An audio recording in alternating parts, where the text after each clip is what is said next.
Simulan natin ang ating pagdiriwang sa ngalan ng Ama at ng Anak at ng Espiritu Santo. Amen. Sumainyo ang Panginoon. At sumainyo rin. Sabihin mo rin sa katabi mo, sumaiyo ang Panginoon. Muli ang Panginoon ay sumasa atin sa umaga na ito, ngayong ikalimang araw ng ating pagsisimbang gabi. At masaya tayo dahil meron tayong kasamang mga bisita. Ang kasama kong pare dito sa altar ay si Father Omar Oco, a priest formator ng Holy Trinity College Seminary sa Diocese of Daet. Palakpakan natin si Father Omar. At yung mga seminarista niya nandiyan sa gilid ng ating simbahan, mga ngaruling sila mamaya sa atin. So bago tayo umuwi, mapapakinggan natin ang mga malaanghel nilang mga tinig. Aawit sa atin ng pamasko. Handa rin natin yung pamasko natin mamaya. Sa simbang gabi natin ngayon ay pagninilayan natin ang pag-oo ng mahal na ina sa plano at kalooban ng Diyos. At tulad ng mahal na ina ang Birheng Maria, lagi rin nating maibigay sa Panginoon ang matamis nating oo. Aminin natin ngayon ang ating mga kasalanan upang maging marapat tayong gumanap sa banal na pagdiriwang. Inaamin ko sa makapangyarihang Diyos at sa inyo mga kapatid na lubha akong nagkasala sa isip, sa salita, sa gawa, at sa aking pagkukulang. Kaya isinasamo ko sa mahal na Birheng Maria, sa lahat ng mga anghel at mga banal, at sa inyo mga kapatid, na ako'y ipanalangin sa Panginoong ating Diyos. Kaawaan tayo ng makapangyarihang Diyos, patawarin tayo sa ating mga kasalanan, at patnubayan tayo sa buhay na walang hanggan. Amen.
Dahil sa dakila mo, aking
Manalangin tayo. Ama naming makapangyarihan, ang iyong salitang nananahan sa iyong kaibuturan ay dinala sa sinapupunan ng Birheng Kalinis-linisan nung tanggapin niya ang mabuting balita na hatid ng anghel. At siya'y lukuban ng Espiritu Santo bilang iyong tahanan. Katulad ng mahal na Birhen, matanggap nawa naming mapagpakumbaba na sundin ang loob mo. Sa pamagitan ng Jesucristo kasama ng Espiritu Santo, magpasawalang hanggan. Amen. Magbibigay ng palatandaan ng Diyos na magpapatunay ng kanyang kapangyarihan at katapatan. Maglilihi ang isang dalaga at ang kanyang anak ay tatawaging Emmanuel. Ang Diyos ay nasa piling natin. Pagbasa mula sa aklat ni Propeta Isaias. Noong mga araw na iyon, ipinasabi ng Panginoon kay Akas, "Humingi ka sa akin ng palatandaan, maging sa kalaliman ng kinaroroonan ng Sheol o sa kaitaasan ng langit." Sumagot si Akas, "Hindi po ako hihingi. Hindi ko susubukin ang Panginoon." Sinabi ni Isaias, "Pakinggan mo, sambahayan ni David. Kulang pa ba ang galitin ninyo ang mga tao na pati ang aking Diyos ay inyong niyayamot? Kaya nga't ang Panginoon na rin ang magbibigay ng palatandaan. Maglilihi ang isang dalaga at manganganak ng lalaki, at ito'y tatawaging Emmanuel." Ang salita ng Diyos. Salamat sa Diyos. Ang Panginooy darating, siya'y dakilang hari natin. Ang Panginooy darating, siya'y dakilang hari natin. Ang buong daigdig, lahat ng naroon, may-ari ang Diyos, ating Panginoon. Ang mundo'y natayo at yaong sandigay, ilalim ng lupa, tubig, kalaliman. Ang Panginooy darating, siya'y dakilang hari natin. Sino ang marapat umahon sa burol? Sa burol ng poon, sino ngang aahon? Sinong papayagang pumasok sa templo? Sinong tutulutang pumasok na tao? Siya na malinis ang isip at buhay, na hindi sumamba sa Diyos-Diyosan, tapat sa pangako na binibitiwan. Ang Panginooy darating, siya'y dakilang hari natin. Ang Panginoong Diyos, pagpapalain siya, ililigtas siya't pawawalang sala. Gayon ang sinumang lumalapit sa Diyos, silang lumalapit sa Diyos ni Jacob. Ang Panginooy darating, siya'y dakilang hari natin.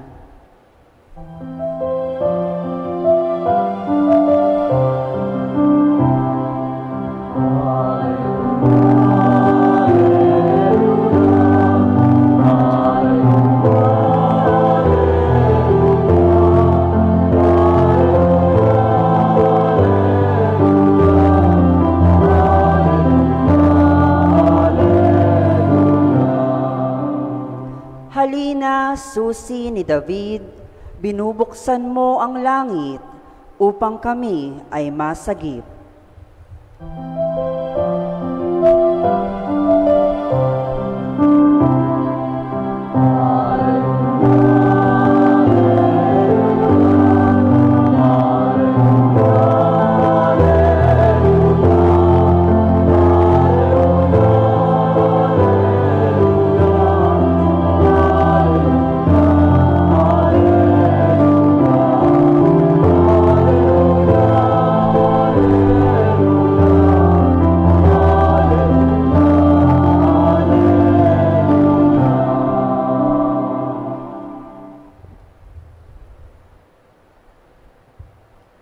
Sumainyo ang Panginoon. At sumainyo rin. Ang mabuting balita ng Panginoon ayon kay San Lucas. Papuri sa iyo, Panginoon.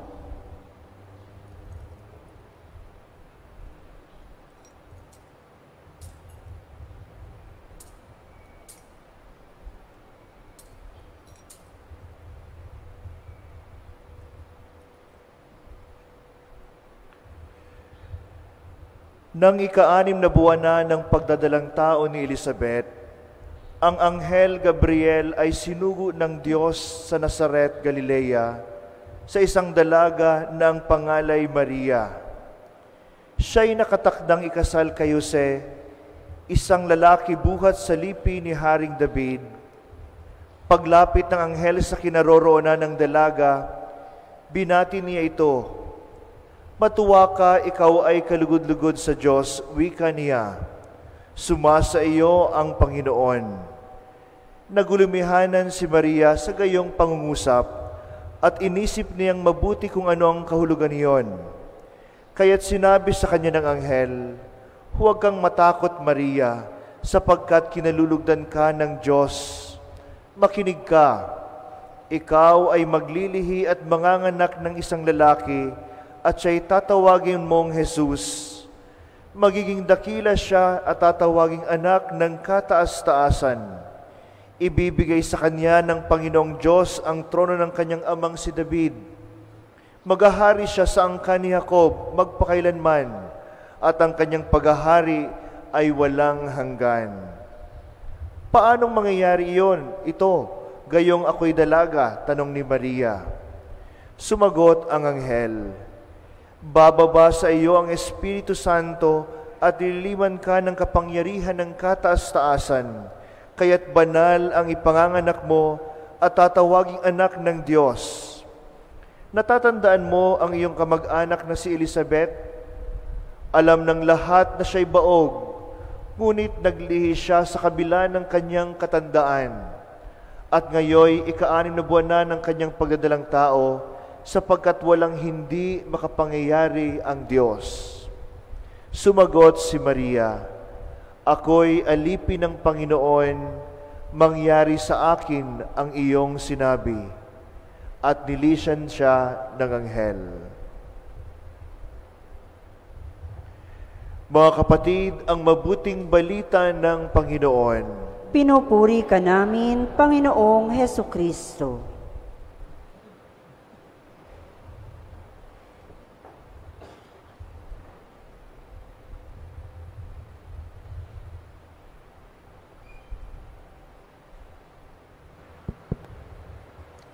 Mapagtalimang umaga sa inyong lahat.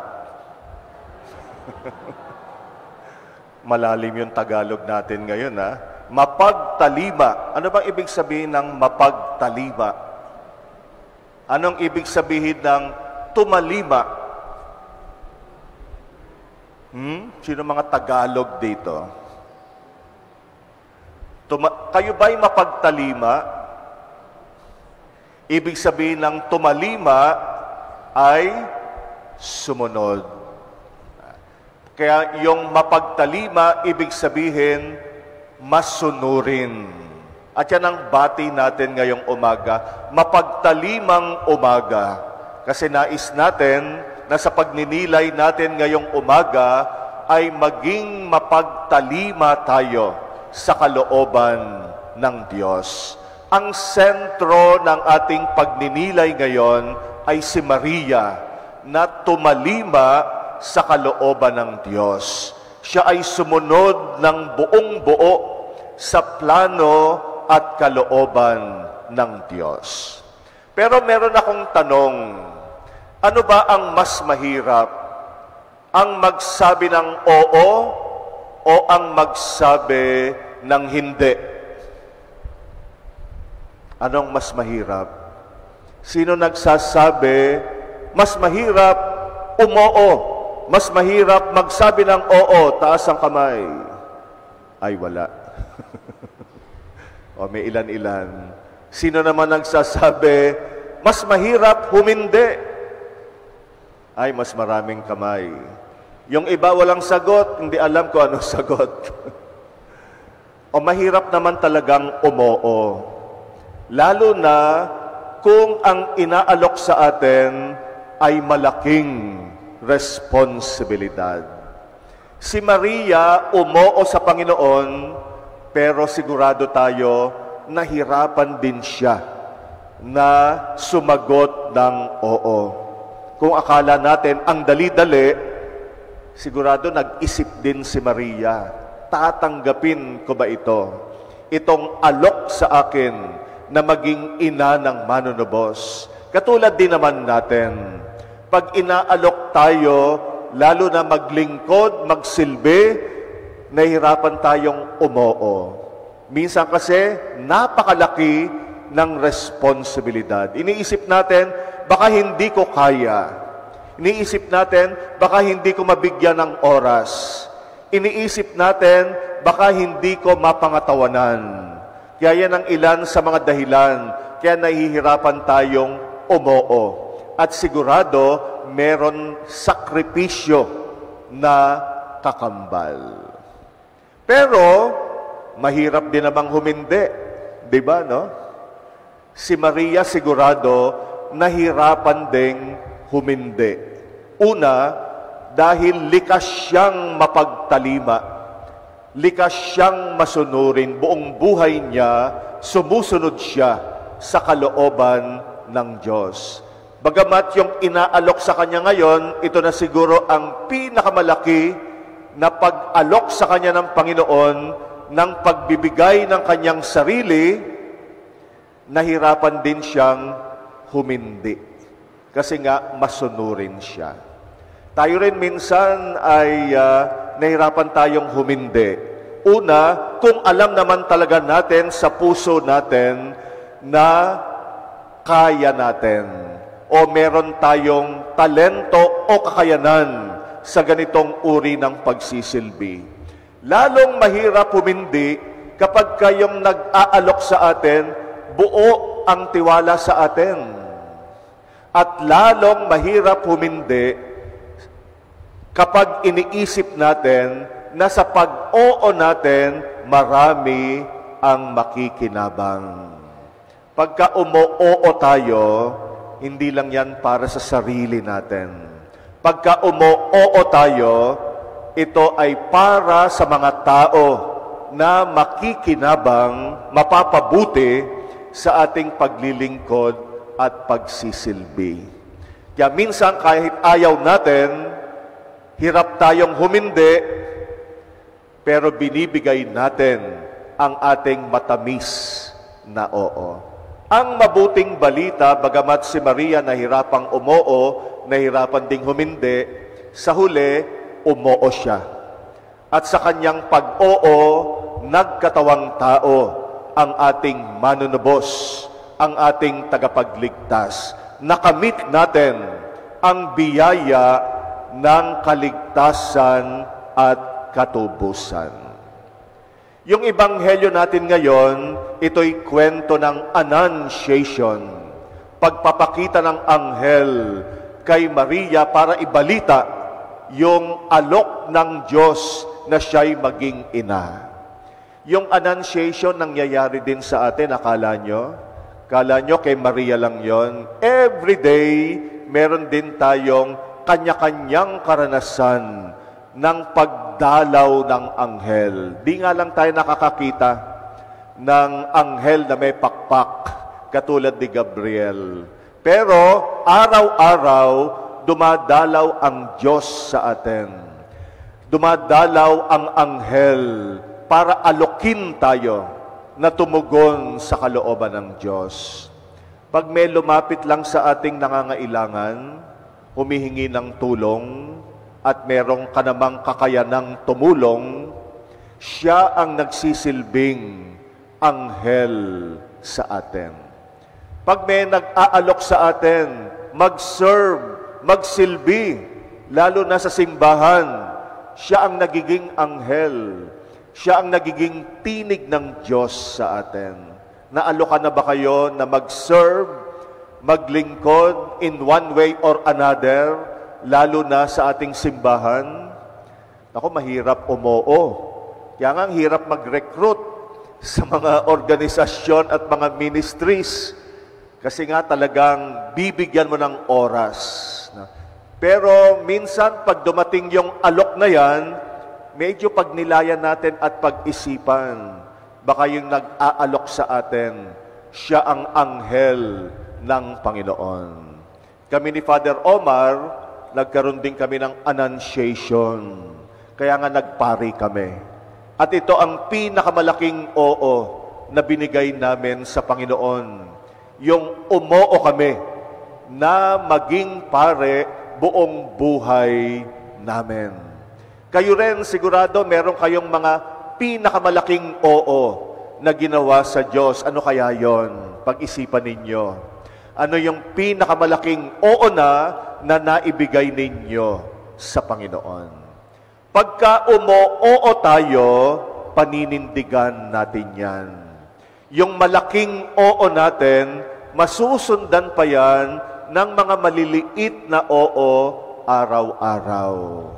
Kaya nga yung minsang pag-oo natin sa Panginoon, paninindigan natin yan araw-araw.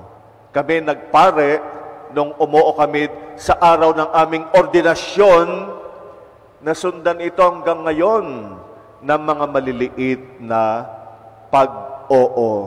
Araw-araw ay kinakalabit kami ng anghel ng Panginoon, gumising ka na, Father, magmimisa na. Yun lang araw-araw na misa. Ha? Yung pagmimisa araw-araw, di lang naman para sa amin, kundi para sa inyo.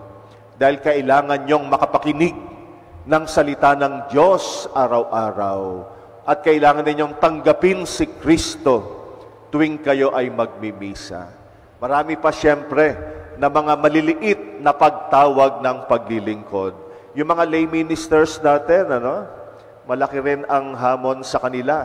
Hindi lang sila nagbibigay ng katawan ni Kristo sa misa, dumadalaw rin sila sa mga may sakit. At yun ang isa sa pinakamalaking hamon ng kanilang pag-oo sa pagiging lay minister. Kaya yung pag-oo natin, panindigan natin araw-araw. Yung pag-oo ninyo sa inyong asawa at pamilya, araw-araw din ninyo yung pinaninindigan. Ganon ang pag-oo. Pagka umoo tayo, pangangatawanan natin yan. At bago tayo humindi sa alok ng pagbibigay ng ating sarili, iisipin natin yung mga tao na makikinabang. Tinawag tayo ng Panginoon para magbigay ng ating sarili para maihatid sa maraming mga tao ang mabuting balita ng kanyang pagmamahal. Tuwing tayo ay magsisilbi, nagiging daluyan at instrumento tayo ng Panginoon. Kaya nga bago tayo humindi sa malaking oo, pati na rin pag hindi sa mga maliliit na oo everyday, bago mo isipin, bukas ko na nga lang gagawin yung aking tungkulin. Bago ka humindi, isipin mo yung mga tao na umaasa sa pag-oo natin. Yan din ang motibasyon natin. Kaya tayo umoo. Hindi para sa sarili natin, kundi para sa mga taong umaasa sa atin.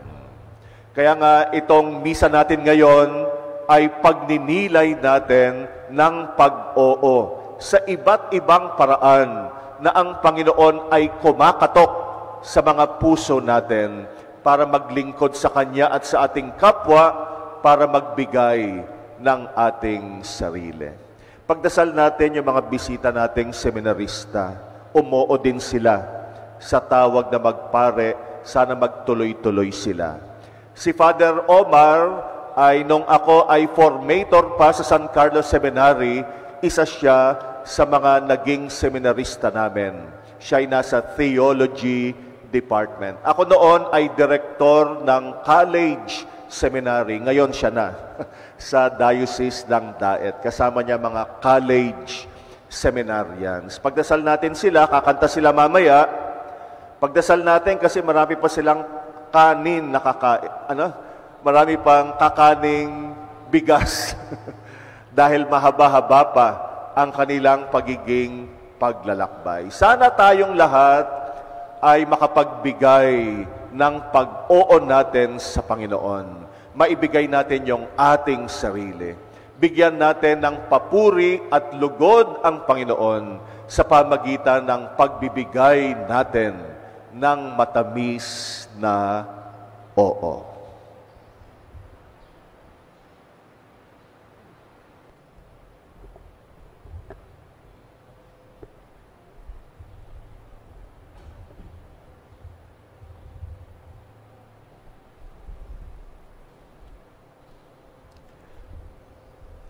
Manalangin tayo sa Diyos upang tulad ni Maria, buong puso rin tayong magtiwala at tumalima sa Diyos. Ating dadasalin, Ama namin, dinggin mo kami.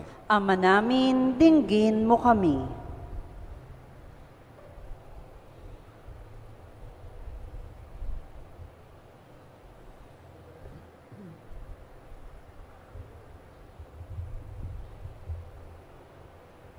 Tulad ng Anghel Gabriel, magpatuloy nawa ang simbahan sa masigasig na paghatid ng mabuting balita ng kaligtasang hatid ng sanggol na Emmanuel.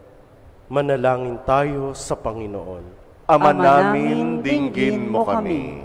Gabayan nawa ng Espiritu Santo ang mga pinuno ng ating pamahalaan upang lagi nilang maalala na sila'y mga lingkod ng Diyos at ng bayan. Manalangin tayo sa Panginoon. Ama namin, dinggin mo kami. Patatagin at gabayan nawa ng Espiritu Santo ang mga mag-anak na di magkakasama-sama ngayong Pasko, lalo na ang mga pamilya ng mga migrante at mga lingkod bayan. Manalangin tayo sa Panginoon. Ama namin, dinggin mo kami. Tularan nawa ng mga kabataan si Maria na may matibay na pananampalataya sa Diyos, kababaang loob at malasakit sa kapwa-tao. Manalangin tayo sa Panginoon. Ama namin, dinggin mo kami. Tahimik nating idalangin ang mga personal nating kahilingan. Patuloy nating ipagdasal ang mga kapatid nating umaasa sa ating panalangin, lalo na ang mga may sakit. Ipagdasal natin ang kahilingan ng mga kapatid nating nakikiisa sa misa natin sa pamagitan ng online mass, lalo na ang mga may sakit at mga nakatatanda. At itaas din natin sa Panginoon ang mga intensyon ng mga kapatid nating nagpapamisa sa ating pagdiriwang ngayon. Tahimik natin itong ipanalangin.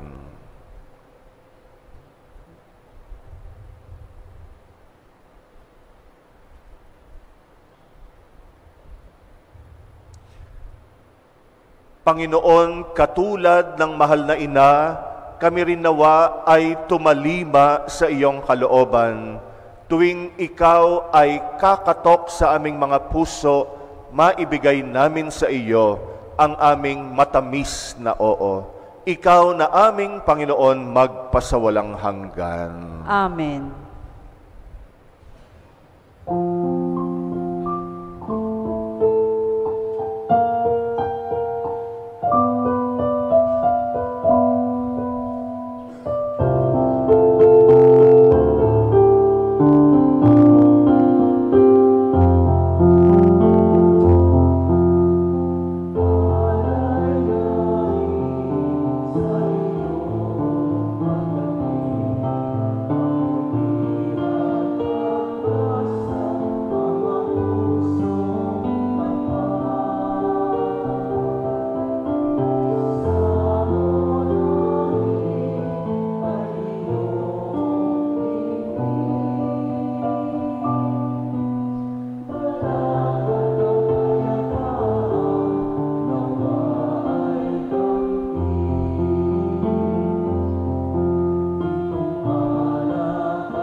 Manalangin kay mga kapatid upang ang paghahain natin kalugdan ng Diyos amang makapangyarihan. Tanggapin nawa ng Panginoon itong paghahain sa iyong mga kamay, sa kapurihan niya at karangalan, sa ating kapakinabangan at sa buong sambayanan niyang banal. Ama naming lumikha, itangi mo ang paghahaing ito upang ang mga nagdiriwang ay magkasalo-salo sa sinasampalatayanang dapat na asahan sa darating mong anak na aming hinihintay, sapagkat siya ang namamagitan kasama ng Espiritu Santo magpasawalang hanggan. Amen. Sumainyo ang Panginoon. At sumainyo rin. Itaas sa Diyos ang inyong puso at diwa. Itinaas na namin sa Panginoon. Pasalamatan natin ang Panginoong ating Diyos. Marapat na siya ay pasalamatan. Ama naming makapangyarihan, tunay ngang marapat na ikay aming pasalamatan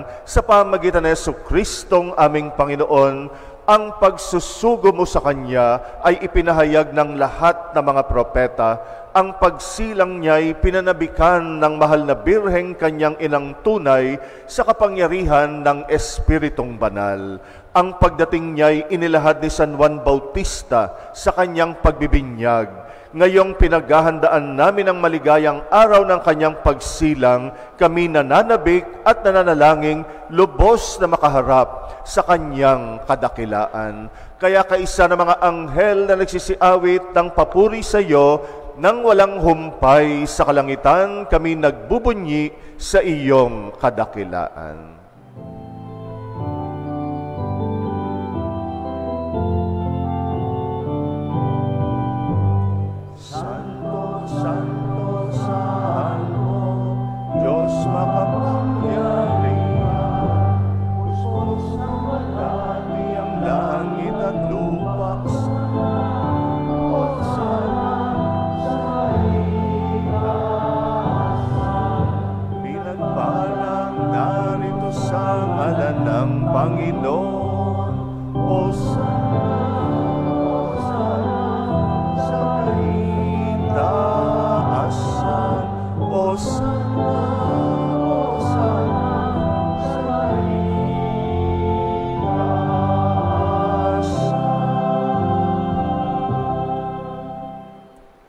Ama naming banal, ikaw ang bukal ng tanang kabanalan, kaya't sa pamagitan ng iyong Espiritu, gawin mong banal ang mga kaloob na ito pang para sa amin ay maging katawan at dugo ng aming Panginoong Jesucristo. Bago niya pinagtiisang kusang loob na maging handog, hinawakan niya ang tinapay, pinasalamatan kanya, pinaghati-hati niya yon, iniabot sa kanyang mga alagad at sinabi, "Tanggapin ninyong lahat ito at kanin. Ito ang aking katawan na ihahandog para sa inyo."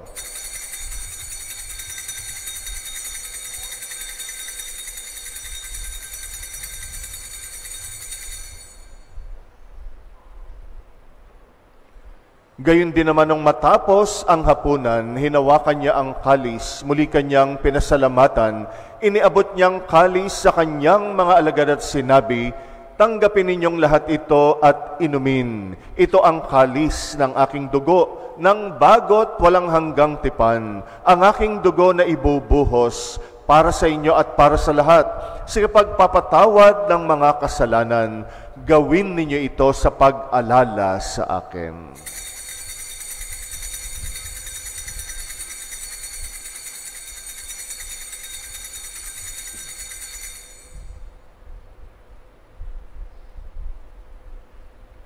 Ang misteryo ng pananampalataya.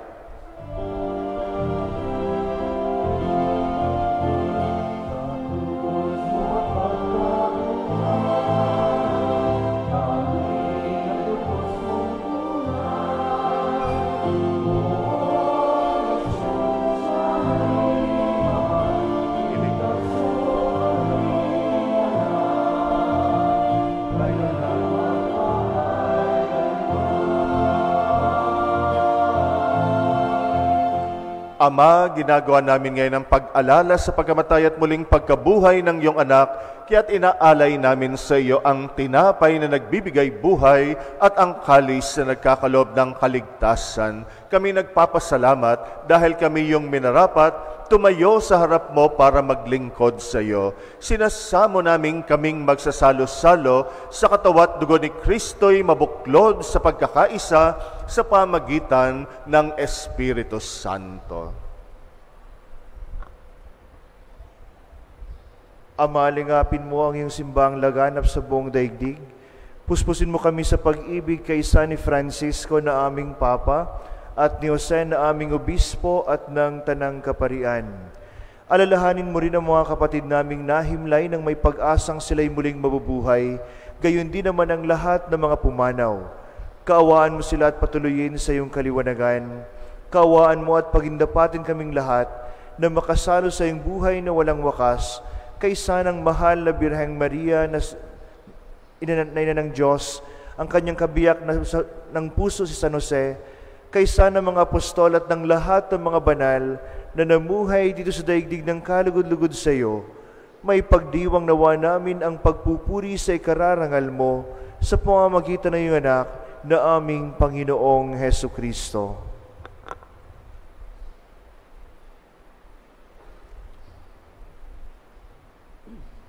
Sa pamagitan ni Kristo, kasama niya at sa Kanya, ang lahat ng parangal at papuri ay sa iyo, Diyos Amang makapangyarihan, kasama ng Espiritu Santo, magpasawalang hanggan.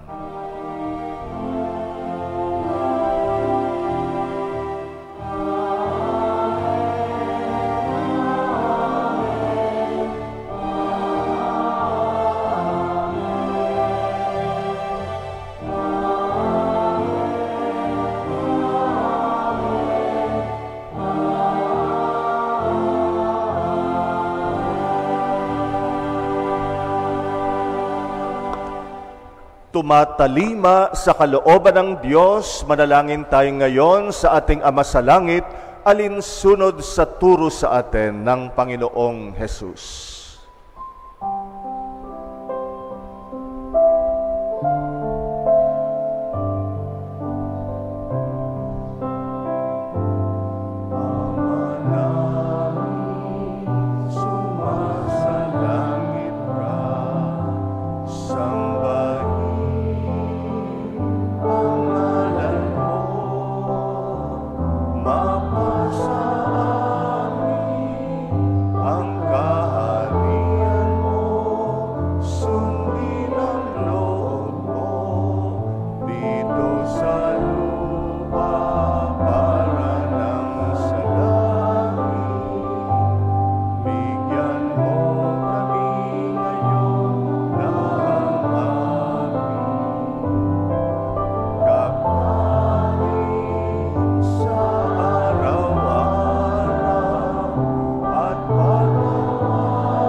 Hinihiling namin kami yadya sa lahat ng masama, pagkalooban ng kapayapaan araw-araw, iligtas sa kasalanan, ilayo sa lahat ng kapahamakan, samantalang aming pinananabikan ang dakilang araw ng pagpapahayag ng tagapagligtas naming si Jesucristo. Sapagkat iyo ang kaharian at ang kapangyarihan at ang kapurihan magpakailanman. Amen. Panginoong Jesucristo, sinabi mo sa iyong mga apostol, kapayapaan ang iniiwan ko sa inyo, ang aking kapayapaan ang binibigay ko sa inyo. Tunghayan mo ang aming pananampalataya, huwag ang aming pagkakasala. Pagkalooban mo kami ng kapayapa at pagkakaisa ayon sa iyong kalooban kasama ng Espiritu Santo magpasawalang hanggan. Amen. Ang kapayapaan ng Panginoon ay laging sumainyo. At sumainyo rin. Magbigayan kayo ng kapayapaan sa isa't isa. Peace be with you.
Narito ang ating Panginoong Jesucristo, ang Kordero ng Diyos na nag-aalis ng mga kasalanan ng sanlibutan. Mapalad ang mga inaanyayahan sa kanyang piging. Panginoon, hindi ako karapat-dapat na magpatuloy sa iyo, ngunit sa isang salita mo lamang ay gagaling na ako.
Manalangin tayo. Ama naming mapagmahal, sa aming pagsasalo sa banal na hain, lagi nawa naming madama ang iyong kagandahang loob upang kami magkamit ng kaligtasan, pakundangan sa pagkakatawang tao ng iyong anak, ngayong aming ginugunita ang kanyang ina. Sa pamagitan ng Jesucristo, kasama ng Espiritu Santo, magpasawalang hanggan. Amen. Sumainyo ang Panginoon. At sumaiyo rin. At pagpalain kayong lahat ng makapangyarihang Diyos, Ama at Anak at Espiritu Santo. Amen. Tapos na ang ating misa, humayo kayong tumatalima sa kalooban ng Diyos. Salamat sa Diyos.